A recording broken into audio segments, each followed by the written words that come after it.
Professeur ici en management, a invité cette gang d'étudiants aussi de la maîtrise en innovation sociale, transformation sociale. Gestion en contexte d'innovation sociale. Gestion en contexte d'innovation sociale. Alors c'est lui qui va nous parler maintenant sur la vision de décroissance.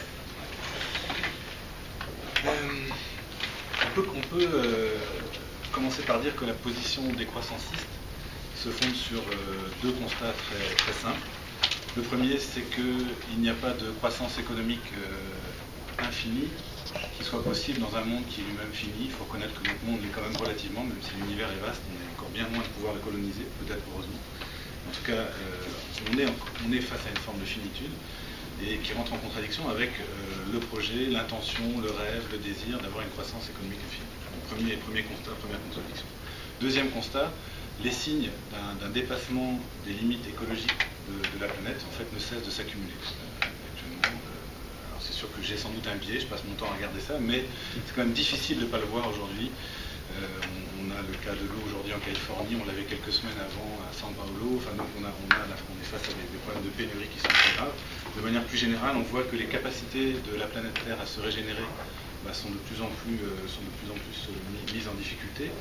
Ces capacités à absorber aussi tous les déchets que nous générons, là aussi, touchent leurs limites. Le problème du réchauffement climatique est un problème d'absorption de nos gaz à effet de serre. Et puis les capacités aussi de la Terre à nous offrir des substituts à des ressources non renouvelables que nous utilisons. Ça, c'est le problème notamment de l'énergie. On est face à un énorme mur énergétique qui fait l'objet d'un déni total, mais on n'a absolument rien de sérieux pour remplacer nos énergies fossiles, qui représentent 80% de nos ressources fossiles actuellement à l'échelle de la planète. On n'a rien là-dessus, on est face à un mur et on continue à nous dire qu'on va pouvoir continuer. Alors qu'est-ce que ça a comme implication, ces deux constats? Un risque, ce sera la seule diapositive que j'utiliserai, mais c'est celui de l'effondrement. C'est celui de l'effondrement purement et simplement. C'est pas très drôle à dire, c'est jamais bien d'être un prophète de malheur, mais c'est clairement ce qui nous pend au nez. Et ça fait un moment qu'on nous le dit, ça fait un moment que des gens très sérieux nous le disent. Ça, ce graphique donc, est tiré du travail de la fameuse équipe Meadows, auteur du rapport remis au Club de Rome en 1972, qui s'intitulait en français Halte à la croissance, et qui donc dès 1972, sur la base d'une modélisation des interactions entre les humains et la planète Terre, nous disait si on continue sur cette tendance actuelle, nous allons vers l'effondrement. Et nous allons vers l'effondrement assez rapidement, puisque, sans faire de prédictions précises, donc il suggérait que ça allait se passer au XXIe siècle, fondamentalement. Alors, les courbes que vous avez à l'écran sont celles qui correspondent à l'un des scénarios qu'ils avaient intitulé Business as usual. C'est-à-dire, qu'est-ce qui se passe si on continue comme on le fait à peu près maintenant, fin des années 60, début des années 72. Donc, ça donnait ces courbes.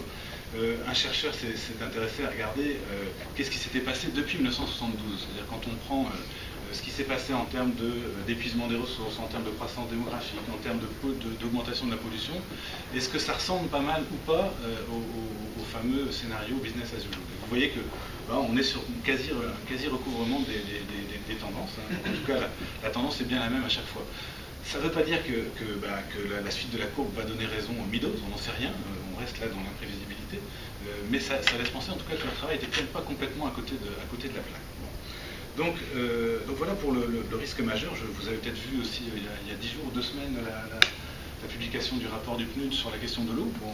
Comme par hasard, ils nous disent qu'en 2030, ils pensent que la planète ne sera capable de fournir que 60% des besoins en eau éprouvés par les humains. Donc on est quand même face à un déficit de 40%. 40% sur de l'eau, donc une des ressources évidemment les plus cruciales qui soient pour les humains, c'est pas rien. On peut imaginer toutes sortes de scénarios catastrophes sur la base de cette projection. Et alors 2030, c'est aussi la période à laquelle ils estimaient que si on mettait leur dynamique, leur scénario sur une échelle de temps, c'est pour eux le moment où ça pourrait commencer à se dégrader très très sérieusement pour les humains. Alors l'effondrement, ça veut dire quoi concrètement? C'est tout simplement des millions d'êtres humains qui n'ont plus de quoi manger, donc qui meurent, et puis d'autres millions d'êtres humains qui voient leurs conditions d'existence se décliner très très très sévèrement. Donc c'est évidemment tout à fait dramatique si on est un tant soit peu humaniste. Qu'est-ce qui rend cet effondrement plausible? c'est sûr qu'on peut considérer que la croissance économique au Nord aujourd'hui, elle est atone, elle est anémique, comme on dit pudiquement.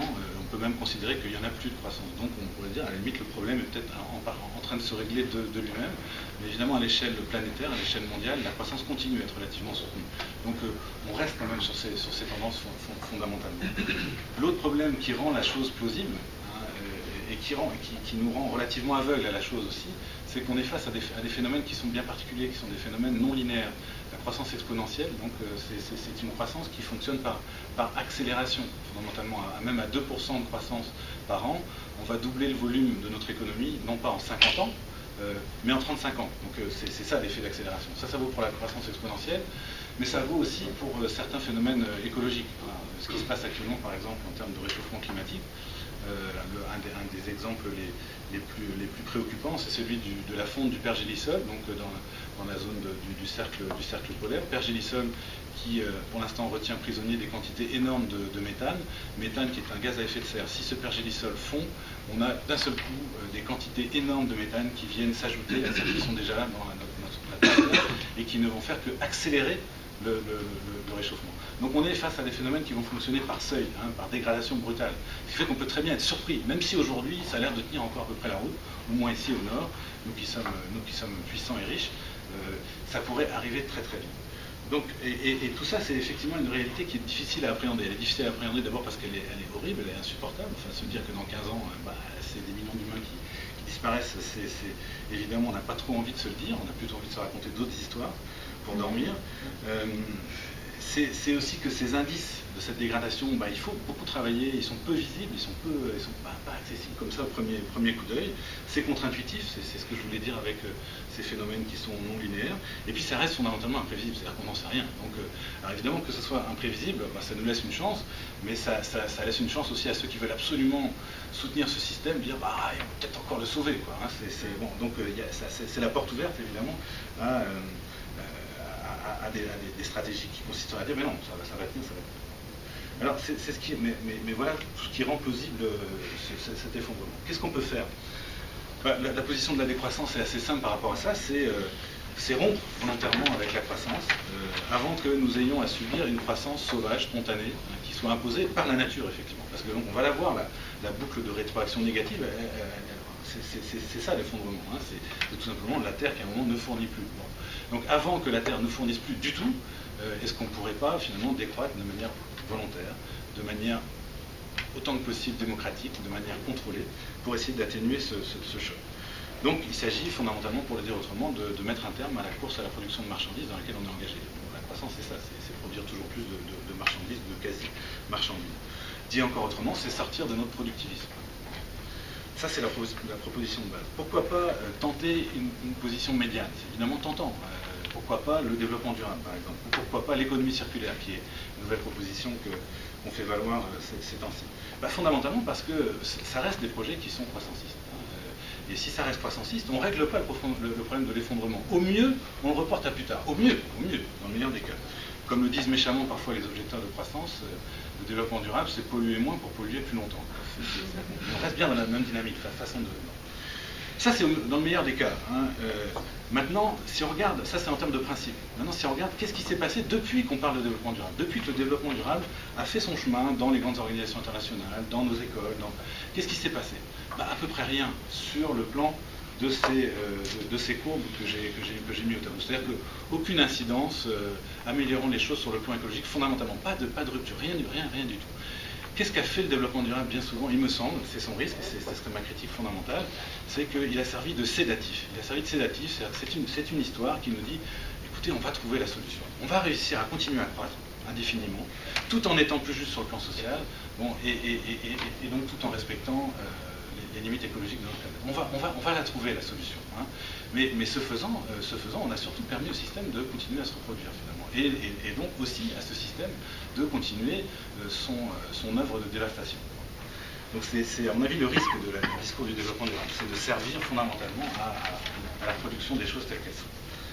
Alors, est-ce que en même temps, décider de rompre avec la croissance, rompre avec cette course à la marchandise, est-ce que c'est pas non plus très problématique? Est-ce que c'est pas regrettable? Est-ce qu'on n'a pas absolument besoin de croissance? Là-dessus, il y a autre chose qu'on dit pas assez, et même trop peu, c'est que cette fameuse croissance économique, en plus donc d'être dévastatrice sur le plan écologique, elle n'est plus dans nos sociétés un facteur de bien-être. Si on prend nos indicateurs de bien-être fétiches, que sont par exemple le sentiment subjectif qu'on a de vivre bien heureux, c'est un indicateur qu'on utilise dans nos sondages, mais un autre indicateur encore plus fétiche, dont nous sommes particulièrement fiers, qui est celui de l'espérance de vie. Quand on met en relation l'indicateur de la croissance, qui est celui du PIB, et puis ces indicateurs de bien-être, on se rend compte qu'à partir d'un certain seuil de PIB par habitant, il n'y a plus de corrélation entre la croissance économique et le bien-être, qui soit appréhendé subjectivement ou objectivement par l'intermédiaire de l'espérance de vie. C'est-à-dire qu'on peut bien vouloir continuer ou réussir à continuer à augmenter le PIB, c'est pas ça qui va nous garantir un meilleur sentiment de bien-être, c'est pas ça qui va nous garantir une espérance de vie plus longue. Aujourd'hui, on a des pays qui ont des PIB par habitant bien inférieurs à ce qu'on peut avoir dans le Nord et qui pourtant ont une espérance de vie à peu près équivalente et qui ont aussi des peuples, des membres, des citoyens qui se sentent au moins aussi heureux que nous, qui avons pourtant des PIB bien plus élevés. Donc il y a une décorrélation dont il faut tenir compte. Ce qui amène donc à une critique évidemment de la croissance au nord. Se pose la question du sud. Bon, ça on pourra en parler évidemment tout à l'heure. Mais c'est sûr que c'est d'abord un discours du nord, le discours des croissances. Alors on peut se demander pourquoi finalement il n'y aurait plus de lien entre croissance économique et bien-être, appréhendé subjectivement, objectivement. La réponse la plus simple, c'est de dire que la croissance économique n'a jamais visé le bien-être des humains. La croissance économique, elle vise quoi? La valorisation du capital, fondamentalement. L'objectif est profondément économique. Bon, si vous y contribuez, tant mieux pour vous. Si vous n'y contribuez pas, tant pis pour vous. Vous n'existez pas. Bon, c'est ça. Ça, c'est la base même de la dynamique croissanciste. Si on rentre un peu plus dans le détail de l'analyse, pourquoi est-ce qu'il n'y aurait plus cette corrélation? D'abord parce que cette croissance relativement anémique qu'on connaît en Occident depuis maintenant plusieurs dizaines d'années même, elle n'est plus forcément créatrice d'emplois. Donc l'autre corrélation entre croissance et création d'emplois est plus évidente. C'est ce qui n'était pas forcément le cas avant. Là maintenant, on peut en douter. Autre élément de cette quête de croissance, c'est qu'elle a des effets probablement aussi assez dévastateurs, pas seulement sur le plan écologique, mais même sur la dynamique de nos sociétés. On sait que depuis 40 ans, les inégalités se sont creusées en Occident partout, et pour une part, on peut les associer à cette quête de croissance. C'est une quête de croissance qui a aussi beaucoup reposé sur une espèce de mise en concurrence de tous les humains les uns contre les autres, qui là aussi probablement un facteur de fragilisation de nos sociétés. La lutte des places dans laquelle on est tous engagés n'est sans doute pas la meilleure des choses qui puisse être pour le sentiment de bien-être des humains. De manière plus objective encore, on peut faire des liens aussi entre cette quête de croissance et puis l'émergence de nouvelles maladies, notamment toutes ces maladies chroniques non transmissibles, qui sont un des phénomènes majeurs de notre civilisation, et que ce soit de manière directe ou indirecte, on peut penser qu'il y a un lien entre ces maladies et notre course à la production de marchandises. Évidemment, cette quête de croissance, elle ne donne pas sens à nos vies en elle-même, jamais, et peut-être moins que jamais. Et on peut dire aussi que dans une large mesure, et c'est ce qui expliquerait le fait qu'on n'ait pas de sentiment de bien-être, c'est qu'elle est aussi profondément aliénante, c'est-à-dire qu'elle va à l'encontre non seulement du besoin de vivre avec les autres, mais aussi tout simplement d'une aspiration à la liberté. C'est une course qui est extrêmement contraignante, qui nous oblige à jouer des jeux qu'on n'a pas forcément envie de jouer, et donc qui finalement s'oppose à notre souci, notre besoin probablement d'autonomie. Il y a une dimension de la critique des croissancistes qui me paraît particulièrement intéressante, qui est celle de la critique de la technique, et de la technique sous la forme de machines. La croissance que nous avons connue au cours des 2-3 derniers siècles s'appuie énormément sur le recours à des machines, et ça a aussi un prix très lourd pour les humains. C'est là aussi en partie le prix de leur liberté. C'est que ces machines imposent leur logique, imposent leurs contraintes aux humains, à un point tel qu'il est très difficile, et là aussi un peu risible, de continuer à présenter ces machines comme de purs moyens entre nos mains, dont on pourrait faire à peu près ce qu'on veut. Quand on voit ce qu'il faut pour réussir à faire circuler une automobile, quand on voit la quantité d'efforts qu'il faut faire individuellement, collectivement, pour qu'une automobile circule, très difficile d'en faire un simple moyen. Il faut faire le lien évidemment entre automobile et puis toutes les industries qu'il faut pour que ça existe, y compris évidemment l'armée qui va aller sécuriser des champs pétroliers pour qu'on ait accès au carburant pour faire circuler cette automobile. Difficile d'en voir un moyen qui viendrait élargir notre autonomie et notre liberté. Alors, je vais terminer là-dessus. Est-ce que c'est utopique de vouloir rompre avec cette logique de croissance? Oui, ça l'est certainement, évidemment. Mais à mon avis, ça l'est moins que de continuer à croire qu'une croissance infinie dans un monde fini est possible. La vraie utopie, aujourd'hui, elle est là. Et donc les gens à dénoncer, les gens qu'il faut emmerder, c'est pas moi qui dis qu'il faut décroître, c'est ceux, ils sont nombreux, et ils sont dominants encore aujourd'hui, qui nous disent qu'on va continuer à croître. Il le faut et on peut. Bon, et ben c'est probablement pas possible, et c'est en tout cas certainement pas souhaitable. Bon. Mais donc c'est cette utopie, je crois qu'il faut surtout dégommer, et ça sera déjà une bonne partie du travail de décolonisation de nos imaginaires. C'est par ça qu'il faut peut-être commencer, se libérer de cet impératif de la croissance, c'est retourner cette accusation d'utopisme contre ceux qui nous disent, dans les hautes sphères de nos pays, de nos organisations, qu'il faut continuer à croître. Alors qu'est-ce que c'est que le développement dans une perspective décroissanciste? Évidemment, c'est déjà un mot problématique. C'est un mot qu'on n'utilise pas dans la perspective décroissanciste. C'est un mot qu'on refuse, sinon en y ajoutant d'abord non-développement, post-développement, anti-développement, à-développement, enfin tout ce que vous voulez, mais pas développement. C'est pas qu'on est forcément contre toutes les idées du développement. Et je me retrouverai très largement dans ce que M. Klein disait quand il nous présentait sa perspective du développement local. Il y a des connexions évidentes entre ce qu'on ferait dans une perspective décroissanciste et ce que vous avez évoqué. On avait d'ailleurs visité avec des militants décroissancistes Saint-Camille en 2008, parce qu'on y voyait effectivement un modèle intéressant. Donc c'est pas forcément l'idée qui est derrière qui est problématique. Le mot est problématique parce que pour nous il est trop associé à l'imaginaire croissanciste. En fait. Il faut se souvenir aussi que, je veux me souvenir, vous ne savez peut-être pas, sauf ceux d'entre vous qui ont travaillé un peu sur la décroissance, mais que parmi les principaux promoteurs de la décroissance, il y a en fait des spécialistes du développement et de l'aide au développement. En fait, les principaux noms les plus intéressants, en fait, sont même d'abord des spécialistes du développement, des gens comme Latouche, des gens comme avant lui comme Partant, des gens comme Illich, sont des gens qui ont travaillé sur la question du développement et qui, justement, au nom de ce qu'ils ont observé, de ce qui se passait sur le terrain, ont dit non, c'est vraiment pas dans cette direction qu'on va vraiment aider ces pays du Sud. Alors qu'est-ce qu'on peut faire? Qu'est-ce que c'est que concrètement s'engager dans une perspective croissanciste, ou qu'est-ce que ce serait qu'un développement décroissanciste? Je crois qu'il n'y a pas de modèle qui s'impose de lui-même pour l'instant. Il y a des principes qu'on peut mettre de l'avant. Le premier, c'est vraiment produire moins, produire beaucoup moins. Ça, c'est le premier impératif. Deuxième principe, qui est partager plus, partager beaucoup plus. Voilà. Alors ça a l'air d'être un mot un peu chrétien, un peu catho, dont on n'aime plus trop, mais si vous en tirez toutes les conséquences, ça vous amène à des choses qui sont très dérangeantes, puisque ça veut dire forcément exproprier un certain nombre d'humains aujourd'hui de leur propriété. C'est ça, partager plus, imposer un partage, c'est remettre en question la propriété sous sa forme individuelle ou collective d'ailleurs. C'est même l'idée même de propriété qui est problématique. Et là, justement, la perspective autochtone est très intéressante, puisque quand on regarde un peu ce qui se passait dans les mondes autochtones pré-modernes, la notion de propriété, elle est insaisissable en fait. On n'est pas propriétaire de la terre. Comment être propriétaire de sa mère? Non, c'est pas possible. Donc il y a beaucoup de choses à reprendre chez eux. C'est-à-dire qu'ils sont très intéressants aussi pour ça. Ils peuvent nous aider pour ça parce que justement ils témoignent encore de la possibilité d'un autre rapport au monde, et d'un rapport qui lui est durable. Aujourd'hui c'est ce dont on a besoin, de durer. Là on a des humains qui ont duré sacrément longtemps, avec des moyens pourtant assez dérisoires, mais pourtant ils ont duré. Nous qui avons des moyens faramineux, on est menacé de ne pas durer longtemps. Alors, partager plus, et puis décider vraiment aussi. L'autre principe qui me paraît clé, quand on regarde nos vies aujourd'hui au quotidien, de quoi décide-t-on? De bien peu de choses. La logique économique s'impose à nous, de manière un peu abstraite, mais de manière très concrète. La plupart d'entre nous sommes salariés, c'est-à-dire que la plupart d'entre nous, 5 jours par semaine, 8 heures par jour, on a décidé de renoncer à exercer notre liberté et de confier la direction de ces 8 heures quotidiennes finalement à un patron. Fondamentalement, c'est ça. On se lève à une heure qu'on n'a pas décidé, on va faire des choses qu'on n'a pas vraiment décidé de faire, etc. On peut bien sûr partir. Marx le disait, oui, on a le choix de son capitalisme. Par contre, on n'a pas le choix d'aller vendre sa peau sur le marché. Donc, c'est ça une des lourdes contraintes de notre vie quotidienne. Et puis sur le plan politique, évidemment, là on est face à des institutions politiques qui arrivent encore à prétendre être démocratiques, ce qui est totalement risible aussi. Il faut relire un tout petit peu Aristote.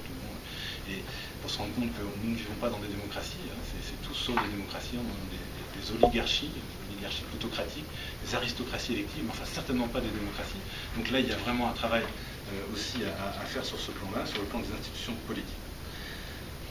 Il y a une autre implication, je termine vraiment là-dessus, sur ce salvage en termes de temps. Tu peux, mais tout le monde a passé. Okay.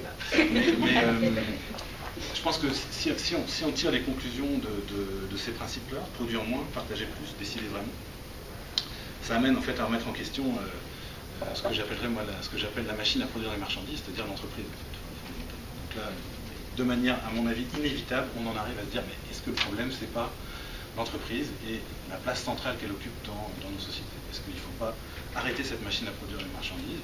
C'est ce qui suppose évidemment de démanteler son moteur principal qui est le salariat. Donc, comment sortir du salariat? Comment concrètement mettre en place donc, une façon de vivre qui passe par autre chose que le salariat, sans retomber évidemment dans le servage ou dans l'esclavage. Mais c'est évidemment pas ce qu'on souhaite. Donc c'est un des gros enjeux, d'où des propositions qui sont lancées, au moins à titre transitoire, comme des revenus inconditionnels d'existence, à titre transitoire toujours, pour essayer de se libérer peu à peu de ce salariat. Ça fait partie des choses intéressantes. Mais globalement, l'idée est d'aller vers des formes d'autoproduction collective, qui présuppose elle-même une espèce de remise en commun du monde, une communalisation du monde, avec des possibilités d'accès égales pour tous aux moyens d'existence. Mais aussi, je termine juste sur ce dernier point, ce partage et cette mise en commun, peut-être qu'il faut l'envisager avec les autres êtres vivants, peut-être en particulier avec les autres êtres sensibles. Et là aussi, ça peut nous aider de commencer à penser nos rapports avec les animaux, notamment, complètement différemment. Ça impose en fait une forme d'autolimitation aux humains, à condition qu'ils reconnaissent ça comme légitime, comme nécessaire. Ça me paraît être effectivement quelque chose de souhaitable.